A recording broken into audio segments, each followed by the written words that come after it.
Muitos são espiritualmente fracos porque olham para si mesmos ao invés de olhar para Cristo. O livro Maravilhosa Graça, escrito pela teóloga Ellen White, diz exatamente assim: nós o desonramos ao falar de nossa ineficiência. Em vez de olhar para nós mesmos, contemplemos a Jesus constantemente, tornando-nos cada dia mais e mais semelhantes a Ele, mais e mais capazes de falar a seu respeito, mais bem preparados para nos beneficiarmos de sua bondade e ajuda e de receber as bênçãos que nos são oferecidas. Ao vivermos assim, em comunhão com Ele, tornamos-nos mais fortes em sua força, um auxílio e uma bênção aos que nos cercam.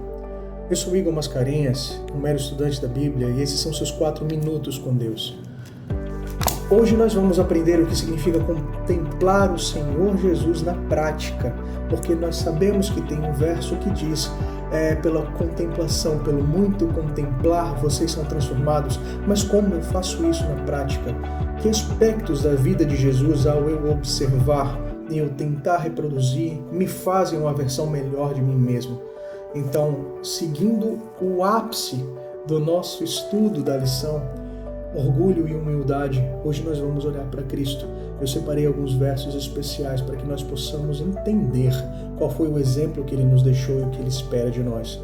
Então, em Lucas, no capítulo 22, no verso 27, diz assim, só para vocês terem um contexto, aqui os discípulos estavam discutindo sobre quem era maior entre eles, qual deles era o mais poderoso, era o mais influente, era o mais amado por Cristo, porque essa discussão se instalou entre eles e não era isso que Cristo queria que eles vivessem. Em um dado momento, quando Cristo se aproxima, essa discussão cessa, como se eles soubessem que o que eles estavam fazendo era contrário àquilo que Cristo queria para eles. Mas Cristo sabia todas as coisas e Ele resolve dar-lhes resposta. E o ápice dessa resposta está em Lucas 2, 27. Isso em virtude da ceia. Ele diz assim: pois qual é o maior, quem está à mesa ou quem serve? Porventura não é quem está à mesa, pois no meio de vós eu sou como que serve. O que ele ensina aqui é que quem é maior de fato é quem está à mesa, em frente ao que serve, mas ele, sendo o Senhor de todos nós, se coloca na posição de servo. Isso acontece no momento em que ele lava os pés dos discípulos, ato que era reservado aos mais desvalorizados escravos da época. Não era qualquer escravo que fazia esse serviço de lavar os pés dos convidados. Enquanto os discípulos estavam discutindo quem deles entre eles era maior, Cristo, em silêncio, pega uma toalha, uma bacia com água, abaixa-se e lava os pés deles, e eles acham isso horrorizado, tanto que o próprio discípulo Pedro diz assim: não vai lavar os meus pés, você não pode, que é isso? Você é maior do que eu, está lavando os meus pés? E Deus diz para ele, se eu não lavar os seus pés, você não me deixar fazer isso, você não tem parte comigo. Então, esse é o Deus a quem nós servimos. E eu gostaria que vocês vissem outro exemplo de que Ele é o maior exemplo de humildade que existe no universo, e para Ele podemos olhar a fim de que possamos imitar o seu caráter. Imitando, nós possamos nos tornar a melhor versão de nós mesmos.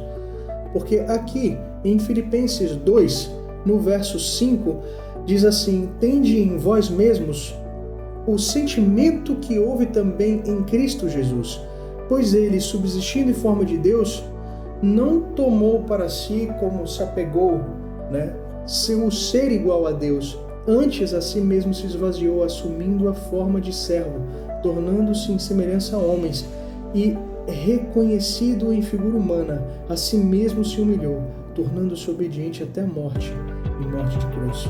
Não foi qualquer morte, foi a pior das mortes. Um certo general romano uma certa vez escreveu que a cruz era um suplício, um crudelíssimo suplício, ou seja, a mais cruel e hedionda forma de tortura que existia, de suplício que existia.